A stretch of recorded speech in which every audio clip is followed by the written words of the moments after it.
जय Hind. Human health doctor जे चंद्र मिश्रा हम और आप मिलते हैं यूट्यूब और टेलीविजन पर और बात करते हैं। हमने आओ अपने शरीर से बात करें, उसके अंदर हम आज प्रकरण ले रहे हैं कमर का दर्द। कमर का दर्द क्यों होता है? बच्चों के कमर के दर्द के बारे में पिछले एपिसोड में हमने बताया। आज हम बता रहे हैं 18-20 साल से लेकर के 50 साल तक के बीच के लोगों के कमर में दर्द क्यों होता है।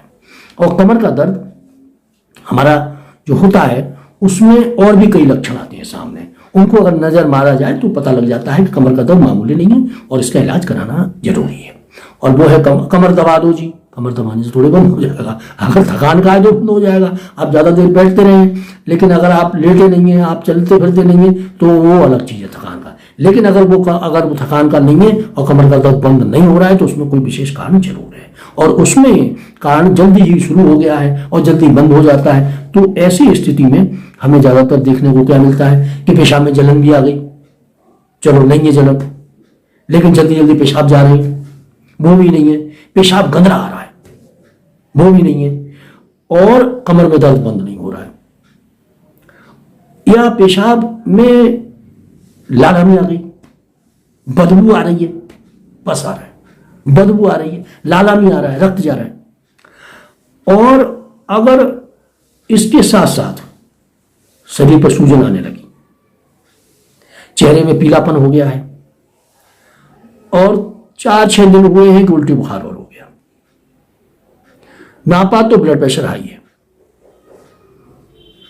अब आप बताइए, इतनी सब चीजें होने के बाद कमर का दर्द है, लेकिन बीमारी एक है। बीमारी 1000 नहीं है, लक्षण 1000 हैं। बीमारी एक ही है, एक्यूट नेफ्राइटिस हो गया है उसको। अगर 4-6-8-10 दिन के अंदर ये पोजीशन बनी है तो एक्यूट नेफ्राइटिस हो गया है। आप जाइए, पेशाब टेस्ट कराइए। ई कोलाई बैक्टीरिया जो है वो आपकी किडनी में बसेरा कर गया है। आप जैसे ही ई कोलाई का इलाज करवाएंगे अपने फिजिशियन से जाकर के, तो वैसे ही आपको तुरंत आराम मिल जाएगा। 4-6 दिन में आप बिल्कुल ठीक होकर के अपने पूर्व काम पे लौट। और महीनों आप झेलते हैं। ये एक्यूट जो नेफ्राइटिस है उसकी वजह से है। एक्यूट नेफ्राइटिस हो जाती है ई कोलाई की वजह से, उसमें ये सारे लक्षण आ जाते हैं। उनको देख करके आप पहचान सकते हैं। अब कोई आदमी है, वो कह रहा है मेरे पेल्विस में, पेल्विस कहते हैं ये कमर की जितनी हड्डी होती है ना, कूला और ये सब मिलाकर के आगे के सारे पोर्शन होते हैं, तो इनमें दर्द हो रहा है। कमर दबा दे, मेरे कमर दबा दो। कभी इधर लेट, कभी इधर ज्यादा होता है, कभी उधर कम होता है, कभी कहीं होता है।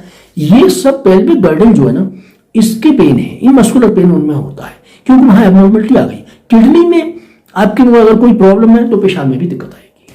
अगर उसकी वजह से ई कोलाई की वजह से अगर है तो किडनी सूज जाएगी और किडनी जो है फिल्टर करने लगेगी, तो पेशाब में भी दिक्कत है। पेशाब में जलन हो सकती है, एसिडिटी हो सकता है पेशाब, और कई बार जाना पड़ता है पेशाब। और पेशाब गंदला आ रहा है, कमर में दर्द बहुत बढ़ गया है, उल्टी बुखार भी आने लगा संग संग, बीपी भी हाई हो गया। अरे भाई बीपी हाई हो गया? हाँ क्यों? क्योंकि वहां तो दूसरी मामला तो दूसरा है। बीपी का इलाज कराते फिर रहे हो। अरे बीपी का इलाज नहीं कराओ, पहले ये देखो ये कोलाई तो नहीं पहुंच गया तुम्हारा, उसमें तुम्हारे क्रोनिक नेफ्राइटिस तो नहीं हो गया है, एक्यूट नेफ्राइटिस तो नहीं हो गया, बीपी बाद में नपाना, पहले ये देखो। और पेशाब को देखो अपनी को, पेशाब में जलन तो नहीं हो रही है, पेशाब ज्यादा तो नहीं आ रहा है, गंदलापन तो नहीं है, पेशाब में बदबू तो नहीं ज्यादा आ रही है, शरीर में सूजन है, चेहरे पे पैरों पे सूजन आ गई है, उल्टी बुखार आ जाते हैं, हाई बीपी हो रहा है। ये सब कारण है ई कोलाई का। आप अपने पेशाब को टेस्ट कराइए और अगर उसमें ई कोलाई इन्फेक्शन है तो आप 4-6 दिन में ठीक हो जाएंगे, और क्रोनिक है तो और 2-4 दिन लग जाएंगे, लेकिन आप तुरंत ठीक हो जाएंगे। आपके कमर का दर्द गायब हो जाएगा। आपके अंदर चेहरे पे जो आपके कमजोरी थी, पीलापन था, जो आपको आलस आता था, जो आपको काम में मन नहीं लगता था, हर वक्त कमर दर्द चिल्लाते, सब खत्म हो जाएगा। बशर्ते आप जाकर के अपना यूरिन टेस्ट कराएं, और अगर उसमें इन्फेक्शन आता है ई कोलाई का, तो ये अलग अलग ट्रीटमेंट की जरूरत नहीं है, केवल ई कोलाई का ट्रीटमेंट होगा, सारे लक्षण खत्म हो जाएंगे, बीपी भी चला जाएगा आपका। अगर ई कोलाई का इन्फेक्शन है तो बीपी भी आपका नॉर्मल आ जाएगा। ये देखने की बात है। जो फिजिशियन आपका है वो अगर ढंग से देखता है तो बीपी का इलाज नहीं करेगा, वो ई कोलाई का इलाज करेगा, तो सारे लक्षण बीपी अपने आप गायब हो जाएगा। अब बीपी का इलाज करने में लग गए तो बाद बाकी लक्षण चलते रहेंगे, कमर में दर्द होता रहेगा, दवाइयां खाते रहेंगे, उनके और साइड इफेक्ट्स आते रहेंगे। तो प्लीज प्लीज प्लीज आप पहले जाके अपने नेफ्राइटिस का इलाज कराइए, इकोलाई का इलाज कराइए और ये देखिए किडनी के अंदर कहीं ऐसा तो नहीं है, और है तो मामूली सा इलाज है, बहुत बड़ा इलाज नहीं है। और फिर मेजरमेंट के लिए आंकड़ों की जाल में फंस गए तो वो अलग बात है, लेकिन अगर आंकड़ों के जाल में नहीं फंसते हो तो मामूली सा इलाज है। इकोलाई का जो एंटीबायोटिक्स हैं, डायरेटिक्स हैं, वो दे करके आपको बचा लेंगे, आपको आपकी सारी प्रॉब्लम खत्म हो जाएगी, टॉक्सिसिटी खत्म हो जाएगी। एक्यूट है तो तुरंत 8-15 दिन में हो जाता है, और अगर क्रॉनिक है तो लंबे समय तक चलता है, और फिर वो ब्लड प्रेशर का इलाज होने लगता है, किडनी को भूल जाते हैं लोग और शरीर धीरे धीरे कमजोर होने लगता है, उसमें बीमारियों की दवाइयों की टॉक्सिकेशन और अंदर पहुंच जाते हैं। तो प्लीज अपने ब्लड प्रेशर को पहले ये दिखाइए कि कहीं किडनी के इन्फेक्शन की वजह से तो नहीं है। और किडनी में हमेशा पथरी नहीं होती कि डर लगता है हाँ पथरी नहीं हो जाएगी, पथरी का नहीं है, ये केवल ये है कि पेशाब के साथ आपके पेशाब के लक्षण मिलते हैं, आपको कमर में दर्द ज्यादा हो रहा है, हल्का बुखार भी रह रहा है, बीपी भी है, उल्टी भी आ रही, सारी चीजें ये एक्यूट में होती हैं, क्रोनिक में धीरे धीरे करके होती हैं।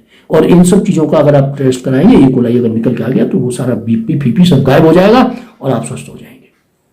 तो एक्यूट नेफ्राइटिस का इलाज या क्रोनिक नेफ्राइटिस है तो उसका इलाज कराना आपको, ये रहा हमारा जवानों के लिए 20 साल से लेकर 50 साल तक कर दिया कि आपका बीपी और आपकी जो इकोलाई की जो किडनी में इन्फेक्शन का पोजीशन है वो ठीक हो जाएगी। धन्यवाद, देखते रहिए ह्यूमन हेल्थ डॉक्टर जी चंद्र मिश्रा यूट्यूब और जेडी मोशन पर। हमारा मतलब है कि आप अपने शरीर के बारे में जानें और इसे अपने हेल्थ एक्सीडेंट से बचाएं, जिससे कि आप जो है स्वस्थ और अच्छा जीवन व्यतीत करें। धन्यवाद। अगर पसंद आता है तो इसे सब्सक्राइब कर लें, लाइक कर लें और अपने अगर कमेंट्स करें, और अच्छा पसंद आता है तो आप दोस्तों को भेजें, अपने रिश्तेदारों को भेजें, अपने जान पहचान वालों को भेजें और परख करें कि ये बात ठीक है, उसके बाद लागू करें, लेकिन करें।